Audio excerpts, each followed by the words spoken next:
بسم اللہ الرحمن الرحیم الحمد للہ رب العالمین وبہ نستعین وصلی اللہ وسلم علی سید الانبیاء والمرسلین وعلی آلہ واصحابہ اجمعین ومن تبعہم باحسان الی یوم الدین اما بعد۔ اللہ رب العالمین کی توفیق خاص اور اس کے فضل و کرم سے آج ہم نے سورۃ الانعام کی تلاوت سنی ہے۔ سورۃ الانعام ایک طویل سورت ہے، کم و بیش 1.25 پارہ ہے جس کے اعتبار سے۔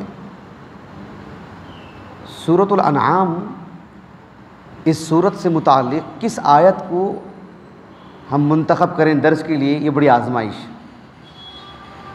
کیونکہ بات صرف ایک آیت کی نہیں ہے، آیت کریمہ کا ایک قطعہ بلکہ ایک کلمہ،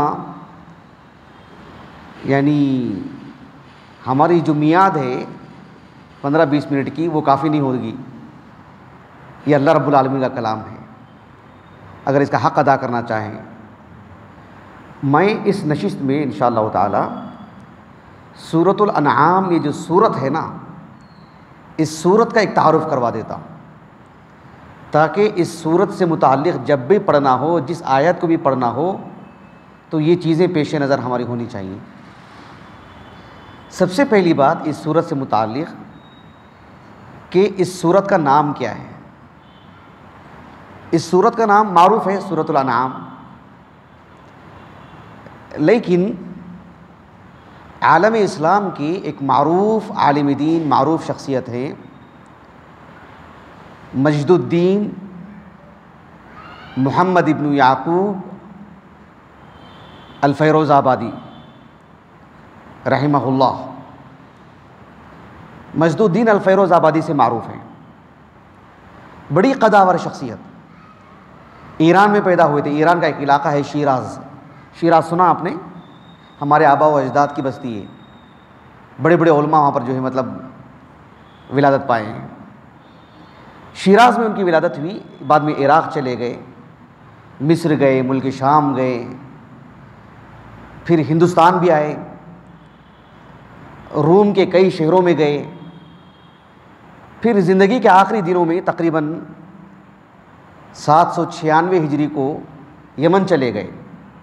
زبید ایک علاقہ ہے، وہاں پر چلے گئے، وہیں پر رہے، وہیں پر آپ کی وفات ہوئی۔ وہاں کے امیر نے، بادشاہ نے آپ کو خوب سراہا۔ کئی کتابوں کے مصنف ہیں، القاموس المحیط خاص طور پر وہ کتاب ذکر کی جاتی ہے آپ کی تالیفات میں۔ حافظ ابن حجر رحمہ اللہ مصر سے آئے تھے حج کے لیے، پھر اس کے بعد جو ہے یمن گئے آپ سے پڑھنے کے لیے، لغت آپ سے پڑھی حافظ ابن حجر نے رحمہ اللہ۔ 817 ہجری سن وفات ہے۔ تو علامہ فیروز آبادی رحمہ اللہ کی ایک کتاب ہے بصائر ذوی التمییز، کیا نام ہے؟ بصائر ذوی التمییز فی لطائف الکتاب العزیز۔ اس میں آپ نے کہا کہ سورۃ الانعام کے 2 نام، کتنے نام؟ 2 نام۔ کہا کہ ایک سورۃ الانعام، سورۃ الانعام کیوں؟ اس کی وجہ آپ نے یہ بتائی کہ اس سورت میں الانعام کا لفظ جو ہے تکرار کے ساتھ آیا ہے۔ آج آپ نے سنا ہوگا آج کی تلاوت میں اللہ رب العالمین نے فرمایا وَقَالُوا هَذِهِ أَنْعَامٌ وَحَرْثٌ حِجْرٌ لَا يَطْعَمُهَا إِلَّا مَن نَّشَاءُ بِزَعْمِهِمْ وَأَنْعَامٌ حُرِّمَتْ ظُهُورُهَا وَأَنْعَامٌ لَا يَذْكُرُونَ اسْمَ اللَّهِ عَلَيْهَا افْتِرَاءً عَلَيْهِ سَيَجْزِيهِمْ بِمَا كَانُوا يَفْتَرُونَ وَقَالُوا مَا فِي بُطُونِ هَذِهِ الْأَنْعَامِ۔ پھر چند آیتوں کے بعد وَمِنَ الْأَنْعَامِ حَمُولَةٌ وَفَرْشًا، کہا کہ الانعام اس لفظ کی جو تکرار ہے، اس لفظ کا جو تکرار ہوا ہے، اس وجہ سے اس سورت کا نام سورۃ الانعام۔ کہا کہ اس سورت کا جو دوسرا نام ہے، کہا کہ الحجہ، گویا کہ یہ سورت کون سی ہوئی؟ سورۃ الحجہ۔ کیا نام ہے اس سورت کا؟ سورۃ الحجہ، ایسے آپ نے کہا۔ لیکن سورتوں کے نام توقیفی ہیں، سورت پڑھ کر کے کسی بھی سورت کو پڑھیں گے ہم کسی موضوع سے متاثر ہو کر کے اس کا نام نہیں دیں گے۔ تو سورۃ الحجہ یہ کتاب و سنت سے ثابت نہیں اس سورت کا نام، لیکن آپ نے کہا کہ یہ سورۃ الحجہ ہے۔ کہا کہ کیوں؟ لأنها مقصورة علی الحجہ، کہا کہ یہ جو صورت ہے یہ لأنها مقصورة علی حجۃ النبوہ، اس صورت میں جسے ہم کہتے ہیں نا کہ توحید، رسالت، آخرت، کہتے ہیں کہ اس صورت میں اللہ رب العالمین نے پورا زور نبوت پر دیا ہے، رسالت پر، رسالت کو ثابت کرنے کے لیے کہ رسالت حق ہے، نبوت حق ہے، لأنها مقصورة علی حجۃ النبوہ، ایسے آپ نے لکھا۔ اور کہا کہ یہ بھی لفظ مکرر ہے اس صورت میں، اللہ تعالیٰ نے کہا تلک حجتنا آتیناہا ابراہیم علی قومی، اسی صورت میں اللہ نے کہا فللہ الحجۃ البالغہ، کہا کہ یہ سورۃ الحجہ ہوئی۔ اس سلسلے میں اہل علم نے تعاقب کیا، ماضی قریب کے مشہور عالم دین علامہ ابن عاشور رحمہ اللہ، جزائر کے عظیم شخصیت، جزائر کی شیخ الاسلام، وہاں شیخ الاسلام سے معروف ہیں وہ، اور بہت بڑی شخصیت، کئی کتابوں کے مصنف۔ ان کی جو تفسیر ہے التحریر والتنویر، اس میں آپ نے لکھا وَلَيْسَ لَهُ إِلَّا هَذَا الْإِسْمُ مِنْ أَحْدِ الرَّسُولِ صلی اللہ علیہ وسلم، کہا کہ اس سورت کا بس ایک ہی نام ہے سورۃ الانعام، رسول اللہ کے زمانے میں، خلفائے راشدین کے زمانے میں مصحف میں یہی نام ہے، بلکہ کہا کہ کتب حدیثیہ، دواوین السنہ، کسی بھی طور پر فقہا نے اس کا ایک ہی نام مفسرین نے ذکر کیا ہے، مفسرین فقہا نے کتب حدیثیہ میں، تبویبات میں، ایک سورۃ الانعام، اس کا کوئی دوسرا نام نہیں، اور یہی زیادہ صحیح ہے۔ حافظ جلال الدین سیوطی رحمہ اللہ نے ایک اور تعاقب کیا اس نقطہ نظر پر۔ حافظ سیوطی رحمہ اللہ کی کتاب ہے الاتقان فی علوم القرآن، میں نے کل بھی غالباً ذکر کیا تھا،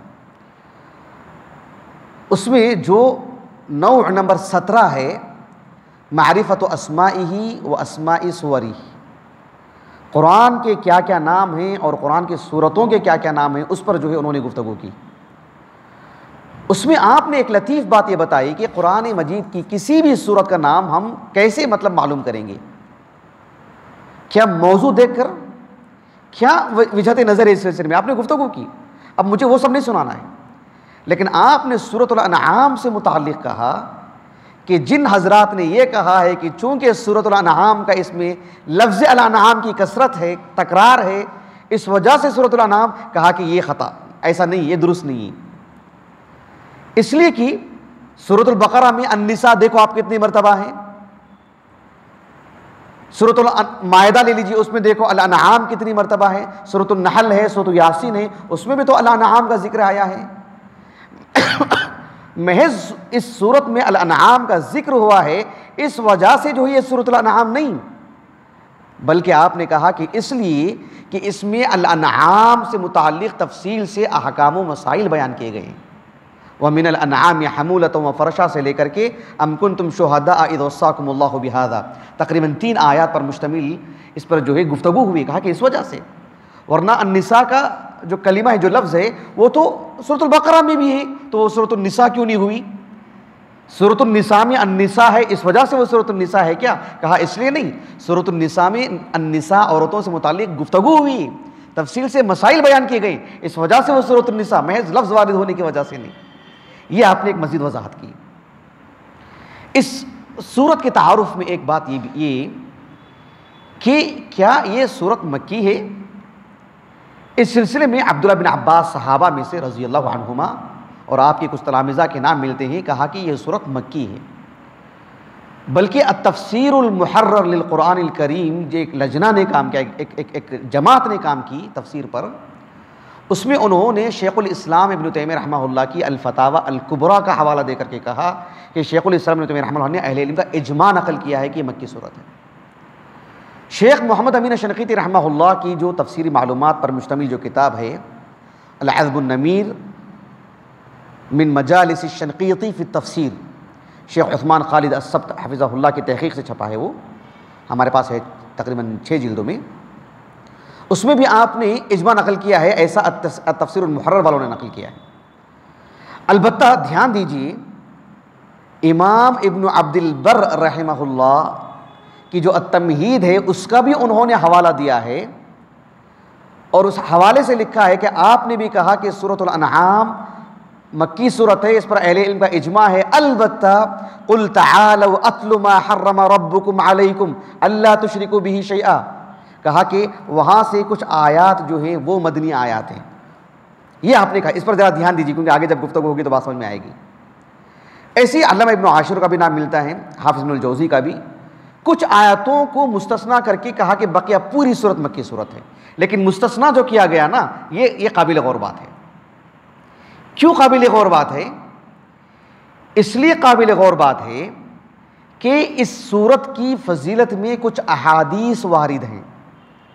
مثال کے طور پر ایک عالم دین ہے ابو عبید القاسم بن سلام رحمہ اللہ, 224 ہجری سنہ وفات ہے آپ کا, امام بخاری کے استاذ ہیں, امام بخاری کے, امام مسلم کے, امام احمد بن حنبل کے, کئی کتابوں کے مصنف ہیں. ان کی کتاب ہے فضائل القرآن. اسی طرح ایک اور ہیں عالم دین ابو عبداللہ جو ابن الزریس سے جانے جاتے ہیں, 328 ہجری سنہ وفات ہے ان کا. ان کی بھی کتاب ہے فضائل القرآن. اس میں عبداللہ بن عباس رضی اللہ عنہما سے ایک روایت ملتی ہے. اس اثر میں کیا بات ہے؟ کہا کہ نزلت سورۃ الانعام نزلت سورۃ الانعام بمکہ لیلا جملۃ, یعنی سورۃ الانعام مکے میں نازل ہوئی. نزلت سورۃ الانعام بمکہ تھا, اور کہا کہ مکان کے اعتبار سے مکے میں نازل ہوئی, زمان کے اعتبار سے کہا کہ لیلاً رات میں نازل ہوئی, اور کہا کہ جملتاً یعنی کل کی کل صورت ایک بار کی نازل ہوئی, ایک ساتھ سورۃ الانعام دی گئی اللہ کے رسول کو. یہ اس روایت کے الفاظ ہیں. اور کہا کہ اتنا ہی نہیں, وَنَزَلَ مَعَهَا 70,000 ملک, 70,000 ملک, 70,000 فرشتے بھی جو ہے نازل ہوئے ہیں. یجرؤون حولها بالتسبیح, تسبیح پڑھتے ہوئے, الہا وزاری کرتے ہوئے وہ اس صورت کو لے کر کے آئے ہیں. لیکن یہ جو حدیث میں نے آپ کو سنائی ہے, بھلے ہی عبداللہ بن عباس مروی ہے, دیگر صحابہ میں سے عبداللہ بن عمر, ابی بن کعب, انس بن مالک اور اسماء بنت السکن رضی اللہ عنہ اجمعین, ان سب صحابہ سے بھی یہ روایت مروی ہے. البتہ ہم دیکھتے ہیں کہ امام ابو عبداللہ الحاکم رحمہ اللہ المستدرک علی الصحیحین میں اس حدیث پر تو جو حدیث ابی بن کعب ہے صحیح علی شرط مسلم کہہ دیا آپ نے, اتنی بڑی بات. حافظ ابن حجر رحمہ اللہ نے بھی تحسین کی طرف اپنا میلان کا اظہار کیا ہے, اس حدیث کو حسن کہا ہے, حدیث ابن عباس کو. حافظ سیوطی رحمہ اللہ نے بھی جو ہے حسن لغیری کہا اس حدیث کو. حسن لغیری ان الفاظ میں نہیں کہا, لیکن اس کا لب لباب یہی ہے آپ کے کلام کا. لیکن عالم اسلام کی ایک بڑی شخصیت, بڑے عالم دین حافظ ابن الصلاح رحمہ اللہ, ان کی جو فتاوے ہیں, اس حدیث کی اسناد سے متعلق آپ سے پوچھا گیا تو آپ نے کہا کہ اس حدیث کی کوئی سند بھی صحیح نہیں ہے, بلکہ شیخ الاسلام ابن تیمیہ رحمہ اللہ نے جو جامع المسائل ہمارے پاس مطبوع موجود ہے شیخ عزیر شمس رحمہ اللہ کی تحقیق سے, اس میں آپ نے اس روایت کو موضوع قرار دیا, امام ذہبی نے بھی موضوع قرار دیا, شیخ البانی رحمہ اللہ نے بھی اس روایت کو منکر قرار دیا ہے.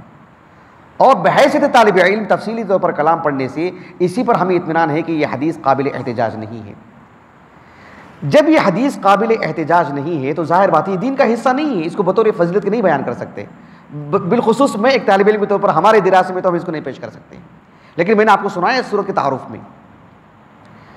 اب آپ دیکھیے کہ اس سورت سے متعلق جو باتیں ہم نے آپ کے سامنے رکھی ہیں, اس تناظر میں حافظ ابن الصلاح رحمہ اللہ نے ایک دلچسپ بات کہی ہے, ایک عقلی توجیہ آپ نے کی روایات کو سامنے رکھتے ہوئے. کہا کہ اس حدیث سے جو بات مل رہی ہے کہ جملتاً ایک بار کی یہ صورت نازل ہوئی ہے, جبکہ اس صورت کی کئی آیتیں ایسی ہیں جن کا ہمیں سبب نزول معلوم ہوتا ہے کہ اس وقت میں یہ آیت نازل ہوئی, اس وقت میں. جب سبب نزول ہے کسی آیت کا سورۃ الانعام میں, تو پھر ایک بار کی کیسے نازل ہو گئی؟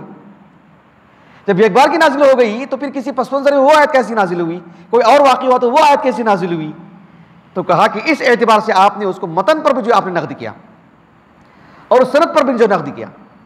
علامہ ابن عاشور رحمہ اللہ نے کہا کیونکہ آپ کے نزدیک یہ حدیث صحیح ہے تو آپ نے یہ توجیہ کی, کہا کہ کئی واقعات ہوئے ہوں گے اور سب کو ایک ساتھ ملا کر کے اس صورت کو ایک مرتبہ نازل کر دیا.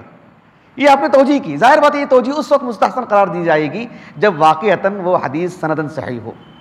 جب سندن صحیح نہیں ہے تو اس طرح کی توجیحات بہرحال وہ زیادہ مفید نہیں ہوتی ہیں۔ اس سورۃ الانعام سے متعلق ایک دلچسپ بات میں آپ کو بتا رہا ہوں، وہ یہ ہے کہ آپ دیکھو اللہ کے رسول کی سیرت پر کوئی کتاب پڑھی آپ نے کوئی کتاب پڑھی اللہ کے رسول کی سیرت پر؟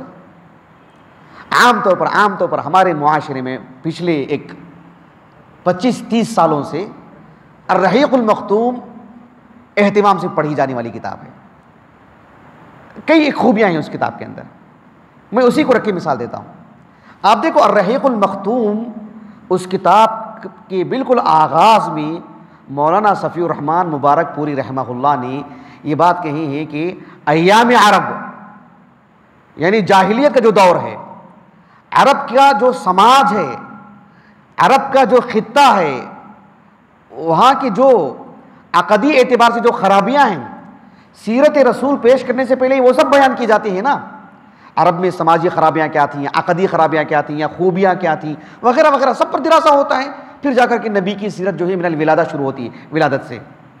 مولانا صفی الرحمن مبارک پوری رحمہ اللہ نے کتاب کے آغاز میں بڑی بڑی بصیرت افروز بات آپ نے کہی۔ آپ نے کہا کہ ہم جو آپ کو عرب کے مختلف احوال جو بیان کر رہے ہیں عقدی، سماجی، جغرافیہ اعتبار سے، یہ بتانے کے لیے کہ جب آپ نبی کی سیرت پڑھنا شروع کریں گے تو معلوم ہونا چاہیے کہ نبی کا انقلاب کتنا عظیم انقلاب ہے، کہ پہلے کیا تھا اور اب دیکھو کیا ہوا ہے۔ ورنہ فی نفسی نبی کی سیرت شروع کریں گے تو وہ انقلاب کی جو قیمت ہے وہ نہیں معلوم ہوتی ہے۔ جب تک کہ آپ اس اندھیرے کو نہیں پڑھیں گے تو پھر اجالے کی قیمت نہیں ہوگی، اجالے کی قیمت نہیں معلوم ہوگی، یہ بات ہے۔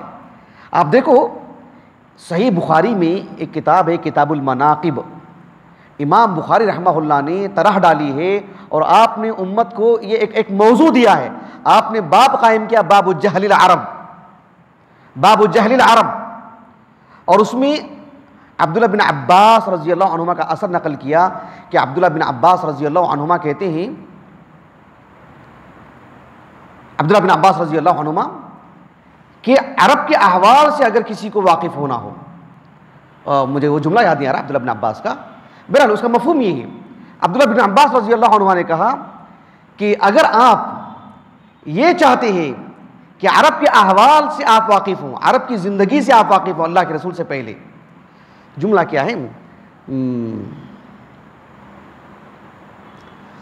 جملہ یاد نہیں آ رہا عبداللہ بن عباس کا رضی اللہ عنہ، لیکن آپ نے کہا کہ اگر عرب کے احوال معلوم کرنا چاہتے ہو تو کہا کہ فَقْرَؤُوا مَا فَوْقَ 30 و100 فی سورۃ الانعام،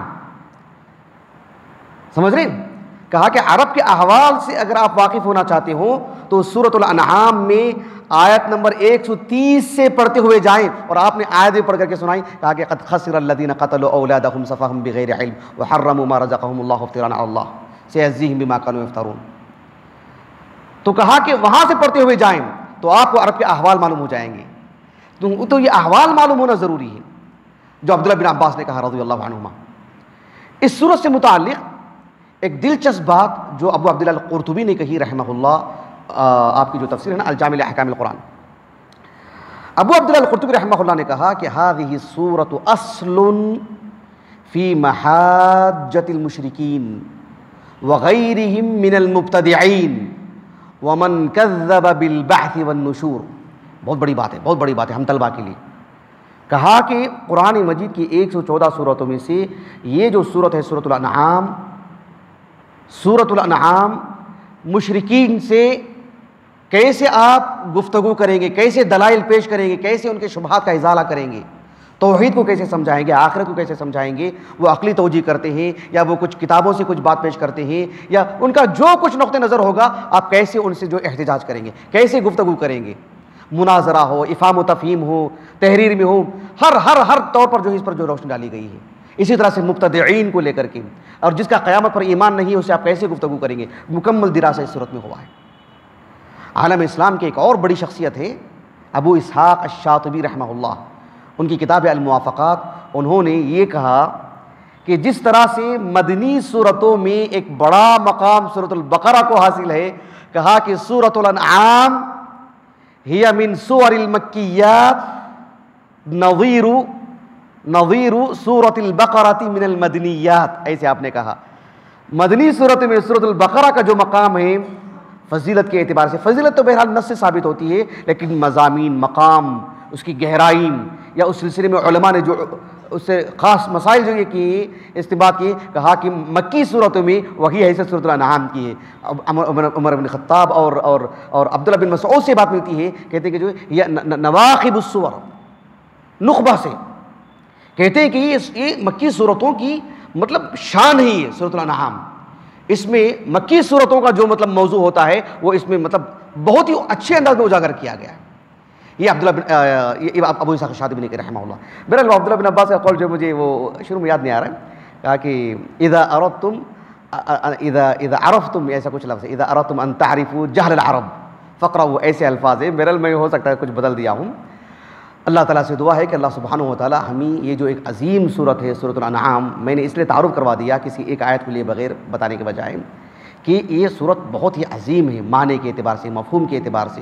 بالخصوص ہم جس ملک میں رہتے ہیں، اس صورت کا جو دراسہ ہے، اس صورت کو اچھے سے پڑھیں گے تو ہم بصیرت اور جو ہے مطلب علم کی روشنی میں ہم اللہ سبحانہ و تعالیٰ کے دین کی دعوت دے سکتے ہیں۔ اللہ سبحانہ و تعالیٰ ہمیں یہ بصیرت عطا فرمائے۔ سبحانک اللہم و بحمدک، اشہد ان لا الہ الا انت، استغفرک و اتوب الیک۔